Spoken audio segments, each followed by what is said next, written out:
ko dito para makita niya.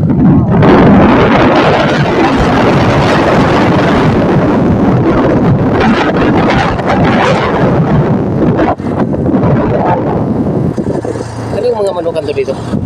Ano yan? May tapos yata yun. Chabis? Chabit?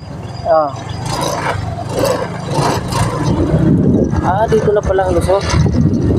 Diba? Okay, cut lang tayo.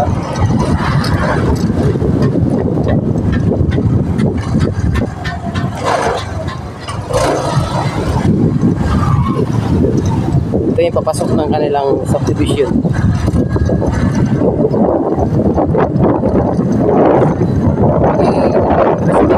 Dito palang araw. Kasi binibigyan ako ng bahay. Titirahan ko ang aking pamilya.